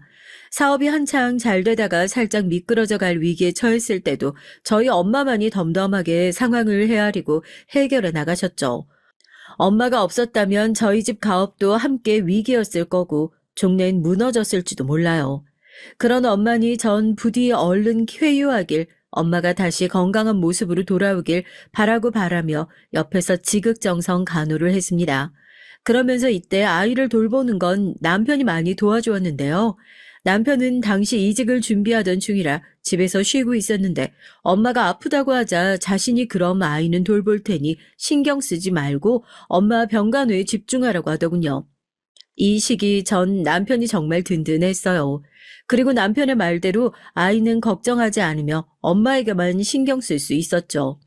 엄만 자신 때문에 아이를 혼자 두는 거 아니냐며 걱정하셨고요.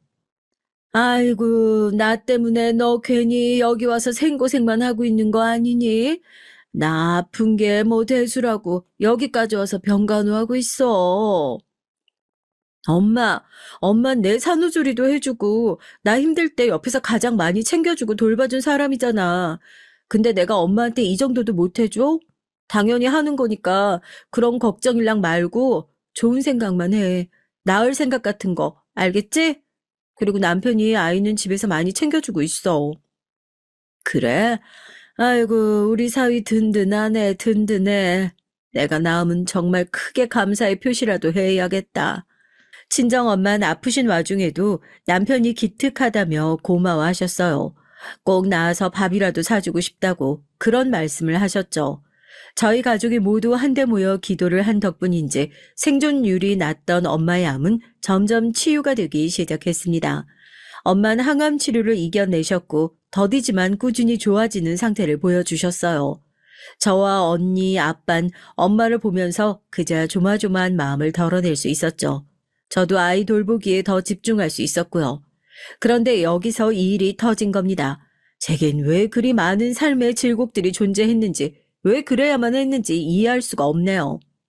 제가 친정엄마의 간호를 하는 동안 시어머니가 몇 번 저희 집에 드나드셨나 봐요.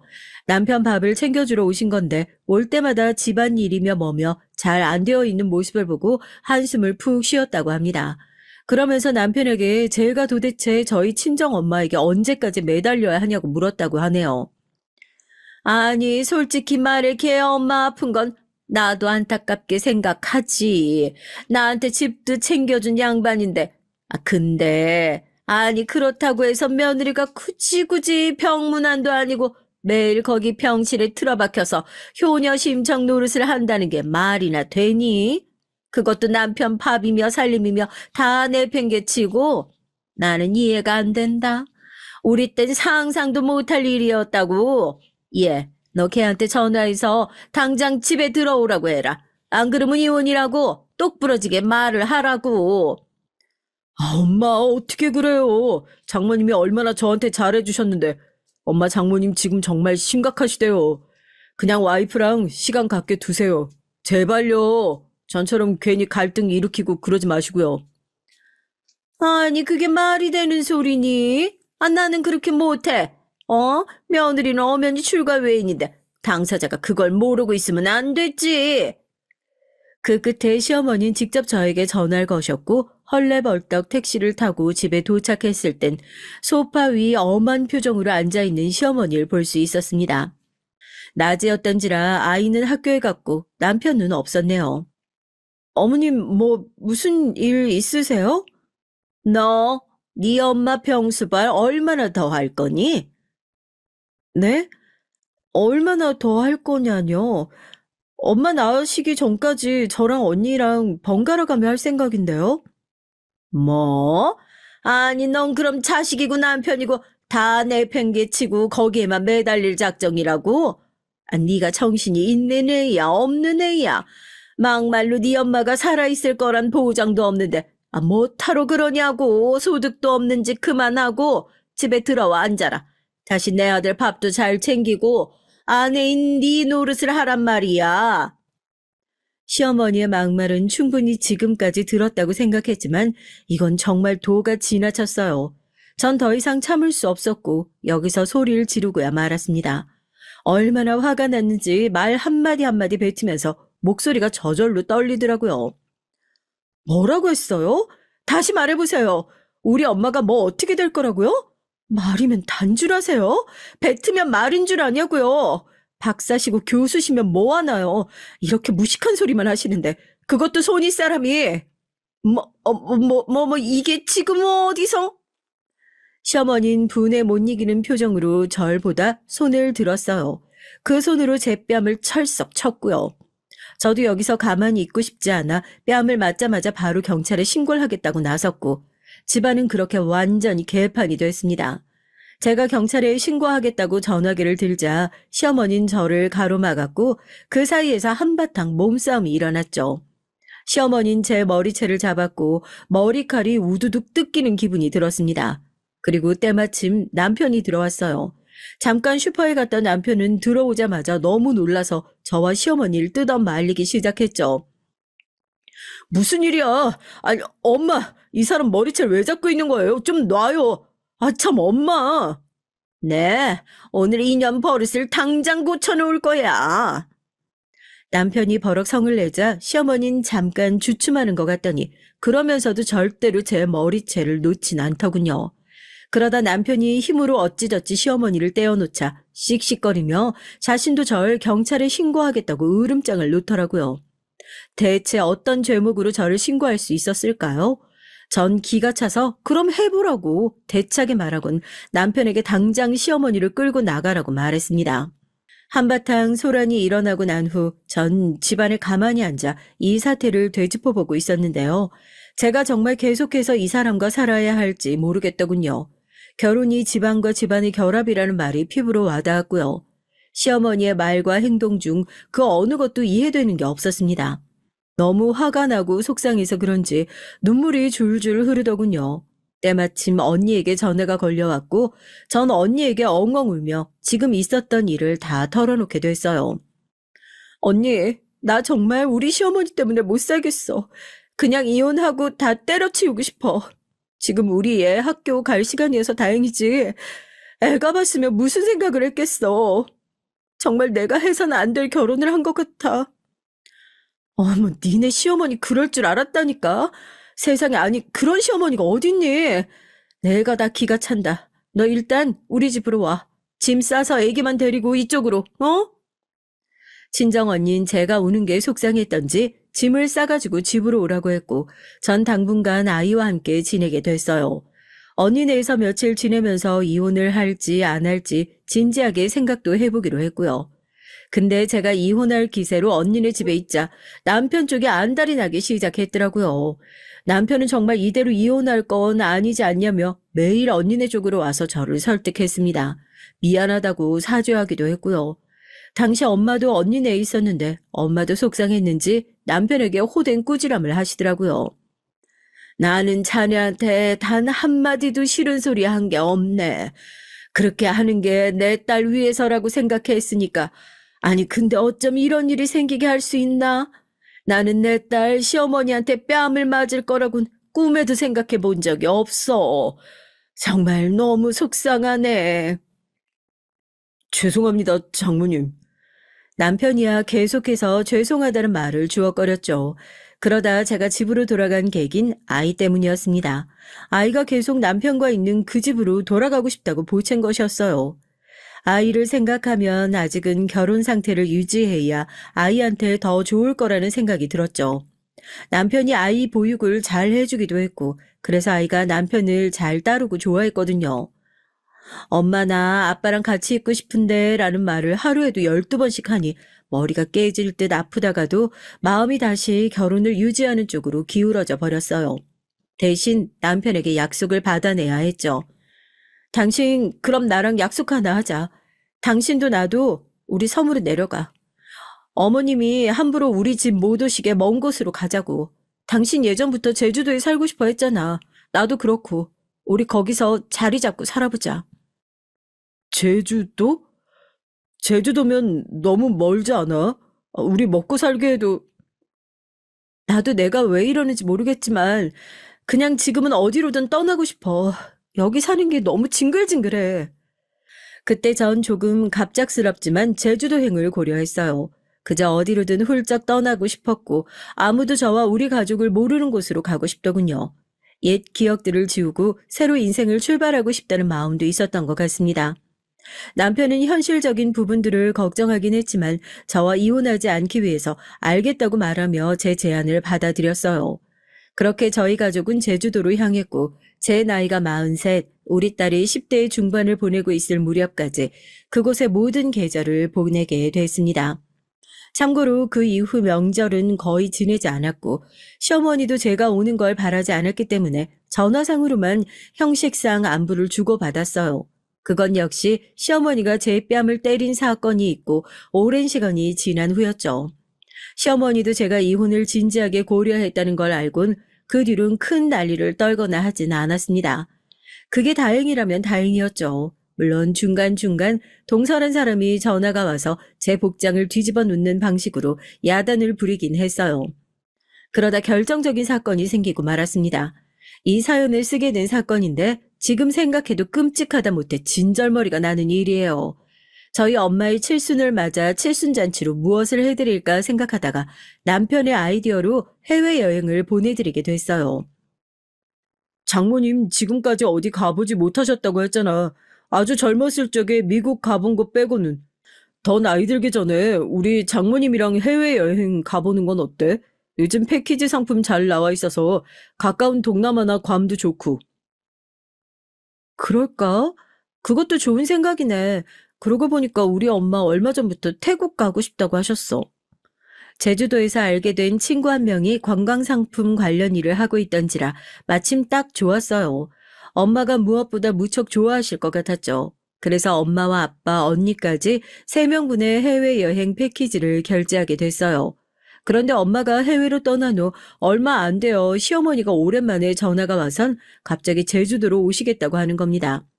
당황스럽긴 했지만 일단 전 알겠다고 하고 시어머니가 오시기로 한 날 딸아이를 학교에 보내고 나서 제가 관리하는 사업에 관한 업무를 처리하고 있었죠. 당시 전 제주도에 내려와 가업을 이어가고 있었는데 그중에서도 온라인으로 판매하는 부분을 도맡아 하고 있었어요. 저희 사업은 온라인 쪽으로 아주 잘 풀리고 있었고 그랬기에 남편도 저희 집 사업을 같이 하게 됐습니다. 시어머니에게 말하면 괜히 난리가 날까 싶어 따로 말하진 않았지만 어찌됐든 제주도에 와서 남편은 저희 집 가업에 기대어 살고 있었던 것이죠.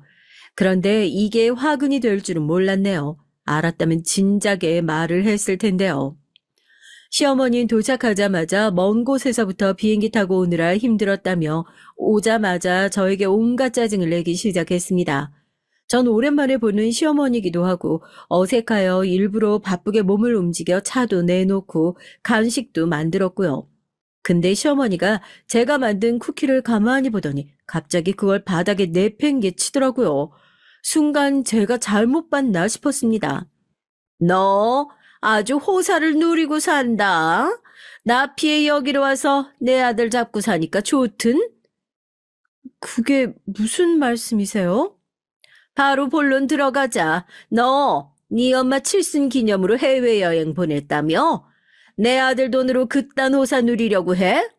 아이고, 모녀가 세트로 진상이네. 내 아들 갈수록 말라가는 것도 보기 안쓰러워 죽겠는데, 뭐? 암 걸렸던 노인네를 언제 죽을지 모르는 노인네를 해외여행까지 보내? 네가 제정신이냐? 어머님, 말씀 가려하세요. 언제 남편 돈으로 저희 엄마 해외여행 보냈다고 했어요? 제 돈으로 한 거예요. 말이 되는 소리를 해, 말이 되는 소리를. 네가 돈이 어딨어? 어머니는 역시나 남편이 우직하게 일을 한다고 생각하고 있었고 제가 그 돈으로 해외여행을 보내드렸다 생각하더라고요. 정말 웃겼습니다. 남편이 제주도에서 일을 하면 무슨 일을 할 수 있을까요? 제가 지나가는 말로 시어머니에게 저희 집 가업의 규모가 크다는 말을 몇 번 한 적이 있었는데 그걸 어떻게 저리 새카맣게 기억 못하고 추측조차 못할 수 있던 걸까요? 전 기가 차 소리나게 웃었습니다. 더 이상 상대하고 싶지 않더라고요. 갑자기 시어머니와 전에 있었던 일도 생각나고 더 실랑이 하다간 제 정신건강에 문제가 생길 것 같았어요. 그래서 남편을 부르던 차에 남편이 들어왔고요. 기가 막힌 타이밍이었습니다. 시어머님 못된 그 손버릇을 고치지 못했는지 제가 눈 똑바로 뜨고 제 돈으로 계속 해외여행을 보냈다고 하자 거짓말한다며 또 손을 지켜 들었거든요. 거짓말 좀 하지 마. 네 친정 집구석에 돈 나올 구멍이 어디 있다고? 무슨 돈이 있다고 허세를 떨어? 너 그런 거짓말하면 지옥 가 이년아. 시어머니는 거짓말을 한다는 요령으로 제 뺨에 손을 또 올렸습니다. 이것으로 두 번째였어요. 저는 더 봐줄 의향이 없었습니다. 그래서 저 역시 손을 들었고 이때 남편이 들어왔어요. 엄마, 그러지 좀 마, 제발. 나 와이프 도움받아 사는 거란 말이야. 아니, 우리 아들, 그게 무슨 말이야? 나 우리 와이프 가업하는 거 돕고 있다고. 그게 우리 집 유일한 생계 구멍인데 엄마 자꾸 왜 그러는 거야? 정말 아들 이혼시키고 싶어서 환장했어? 남편의 폭로에 시어머니 얼굴은 보기 좋게 시퍼래졌습니다. 믿기지가 않는지 정말이냐고 계속 묻더라고요. 그 얼떨떨한 얼굴이 참으로 보기 좋았네요. 남편은 나중엔 말을 하다 울면서 제발 그만 좀 하라고 애원조로 말했어요. 엄마가 자기 결혼 생활을 망치고 있다고 이런 식으로 모자 관계를 이어가야 한다면 자기는 엄마와 영 끊고 편하게 살고 싶다는 말까지 하더라고요. 남편의 진심이 묻어나오는 말에 저 또한 울컥했습니다. 남편 역시 그간 자기 엄마 때문에 꽤나 스트레스가 심했던 모양이었어요. 남편이 그런 말까지 내뱉고 나니 순식간에 분위긴 차분해졌습니다. 시어머니는 잠깐 골똘히 뭔가를 생각하는 표정이더니 다리가 휘청인다며 잠깐 소파에 앉았어요. 그리고선 처량하게 저를 올려다보는데 하고 싶은 말이 엿보였습니다. 애미야, 내가 많이 너를 못 살게 굴었지? 그래, 내가 잘못이다. 나 때문에 나는 네 가업이 그렇게 큰지도 몰랐고 그것도 모르고 내가 말 실수를 했네. 아주 큰 실수를 했어. 미안하다. 시어머니는 그 한마디를 남기곤 똑같이 처량하게 일어나 비틀거리며 집 밖으로 나갔습니다. 솔직히 마음 같아선 뒤돌아가는 시어머니의 뒷모습에 침이라도 뱉어주고 싶었지만 그러진 않았어요. 다만 시어머니가 걸어오는 전화엔 다소 확실한 태도로 차단해버렸죠. 네, 어머님. 제 뺨 때린 건 절대 용서할 수 없고요. 그러니까 사과든 뭐든 하지 마세요. 받아줄 마음 없으니까요. 아드님이요? 아드님과는 계속 살지 어떻게 할지 생각 중이네요. 시어머니는 제 반응에 무척 안절부절하며 미안하다는 말만 계속 되풀이하고 있어요. 요즘 저와 시어머니의 관계는 그러하네요. 아마 제가 시어머니를 평생 용서할 일은 없을 겁니다. 미워하는 마음은 독이 든 성배와 같다고 하는데 글쎄요. 사람에 따라 다르지 않을까요? 남편은 시어머니와 평생 안 보고 살겠다 했고 전 그 말을 떠나 남편과 앞으로 어떻게 할지 이혼을 할지 말지 생각 중입니다. 여러분은 어떻게 생각하시나요?